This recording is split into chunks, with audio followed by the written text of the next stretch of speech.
तो लक्ष्मीकांत जी, सबसे पहले आपके पास आना चाहूँगा, बताइए क्या है आज के आपके रिकमेंडेशंस।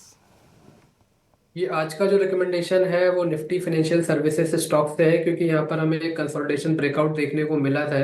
और अभी आप अगर फाइनेंशियल सर्विसेज की बात करेंगे तो उसमें से स्टॉक में काफ़ी अपसाइड के मूवमेंट देखने को मिल रहे हैं। तो जो पहला जो स्टॉक है वो है एबी कैपिटल। यहाँ पर एबी कैपिटल में मेरे को एक कंसोलिडेशन ब्रेकआउट आता हुआ दिखाई दे रहा है। और पिछले कई दिनों से इस स्टॉक्स ने अपने जो लोअर लेवल्स हैं उनको भी डिफेंड किया है अच्छे से। और मुझे लगता है कि यहाँ पर अच्छा खासा एक ट्रेंडिंग अपसाइड मूव नजर आ सकता है स्टॉक्स में। तो हम इसको करंट लेवल्स पे बाय कर सकते हैं। इसमें जो हमारे एक्सपेक्टेड जो टारगेट है वो निकल कर आ रहे हैं 212 के। और हमें स्टॉप लॉस मेंटेन रखना है 196 का। है तो ये है नजरिया और ये है राय। एबी कैपिटल जो है वो रडार पे है लक्ष्मीकांत जी के। अमित जी, मैं आपके पास आना चाहूंगा, बताइए शुरुआती दौर में ट्रेडिंग के मौके आप कहां देख रहे हैं। बाइकआउट रहेगा वो लुपिन पे हम देखें यहाँ से तो वीकली चार्ट के हिसाब से हमने देखा है कि अपसाइड के लेवल से 2300 के लेवल से एक अच्छी खासी गिरावट काउंटर में देखने मिले, डाउन साइड में 2000 के लेवल तक। अभी पिछले 4 हफ्तों से देखने मिल रहा है डाउन साइड में एक काउंटर एक बेस बनाते हुए देखने मिल रहा है और एक राउंडिंग फॉर्मेशन बनते हुए देखने मिल रहा है, जिससे लग रहा है यहाँ से कंफर्मेशन मिल रहा है कि काउंटर में आने वाले दिनों में एक अच्छी खासी बढ़त एक काउंटर में बाइंग फ्रंट पे देखने मिल सकती है। आज के दिन हम देखें तो ओपन हुआ तब से ही काउंटर 50 डीएमए के ऊपर स्टेबल होते हुए देखने मिल रहा है, जिससे मुझे लग रहा है काउंटर में एक स्टेबिलिटी है लॉन्ग की पोजीशन क्रिएट करने के लिए। यहाँ से अपसाइड में 2190 के टारगेट के साथ लॉन्ग की पोजीशन क्रिएट करनी है 2130 के स्टॉप लॉस के साथ। जो सेकंड बाइक और है वो है कैंपस फुटवेयर।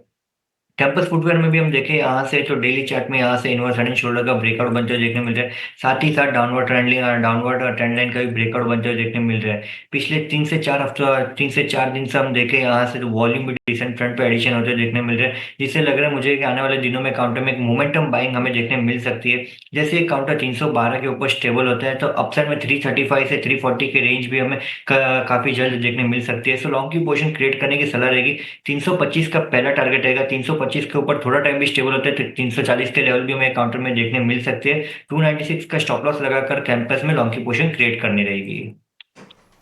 जी बिल्कुल, तो ये है ट्रेडिंग कॉल्स लक्ष्मीकांत जी के तरफ से, अमित जी के तरफ से। लेकिन लक्ष्मीकांत जी, आपके पास एक और स्टॉक है रिकमेंडेशन में, वो भी बता दीजिए।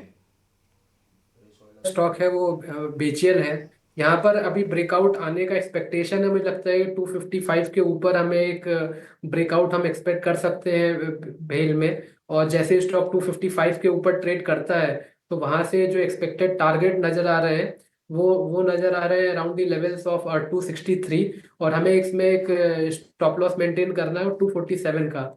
ओवरऑल स्ट्रेंथ काफी अच्छे हैं स्टॉक्स में। अभी रिसेंटली इस स्टॉक्स ने 50 डीएमए के लेवल को डिफेंड किया था। एक कप एंड हैंडल का पैटर्न भी बनता हुआ नजर आ रहा है। और जिस कप एंड हैंडल का ब्रेकआउट 255 के ऊपर है, उस जैसे ही स्टॉक 255 के ऊपर निकलता है तो वहां से हमें 263 265 के जोन के अपर साइड के लेवल्स देखे जा सकते हैं इस स्टॉक्स में। बिल्कुल, तो यहाँ पे बेल की खरीदारी की राय। यहाँ पे टारगेट देखे तो प्रेजेंट प्राइस से 10 रुपये ऊपर की तरफ है, स्टॉप लॉस 5 रुपये नीचे की तरफ है। तो एक अच्छा 2:1 का रेशियो यहाँ पे बनता हुआ नजर आता है। लेकिन लक्ष्मीकांत जी, ज़रा आप निफ्टी मेटल इंडेक्स देखिए।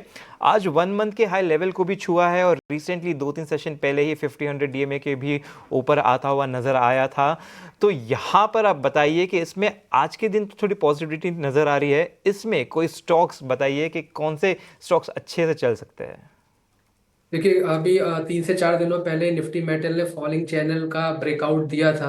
और वहां से फिर हायर टॉप हायर बॉटम के अनुसार ये इंडेक्स ट्रेड कर रहा था। बट रिसेंटली मुझे लगता है कि 9670 के आसपास एक इमीडिएट हर्डल नजर आ रहा है। हालांकि यहाँ पर अगर निफ्टी मेटल्स में कंसोलिडेशन होता है और ये 9670 के लेवल्स के ऊपर ट्रेड करना स्टार्ट करता है तो हमें हायर अपसाइड के मोमेंटम दिखाई दे सकते हैं। अगर हम इसमें स्टॉक्स की बात करें तो सबसे पहला स्टॉक जो है वो टाटा स्टील है। टाटा स्टील ने जो उसका जो 155 का रीसेंट हर्डल था उसके ऊपर ये स्टॉक निकल चुका है। और मुझे लगता है कि आने वाले समय में इसमें तेजी बनी रहेगी और यहाँ से स्टॉक ये 160 158 160 के लेवल्स को भी टच कर सकता है। तो जो इसमें सपोर्ट नजर आ रहा है टाटा स्टील में वो नजर आ रहा है 146 का। और जब तक स्टॉक 146 के ऊपर ट्रेड करता है तब तक हम अपर साइड के टारगेट एक्सपेक्ट कर सकते हैं toward the levels of 160 in Tata steel. ठीक है, तो ये है नज़रिया मेटल स्टॉक्स पर और एक विस्तृत नज़रिया लक्ष्मीकांत जी की तरफ से आता हुआ। चलिए ज़रा कुछ चुनिंदा बैंक्स पर एक बार चर्चा कर लेते हैं।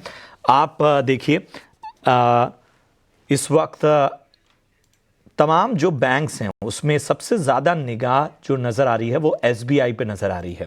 जी हाँ, एसबीआई में हम एक मुनाफा वसूली देख रहे हैं और निफ्टी का जो है वो टॉप लूज़र भी है आज एसबीआई।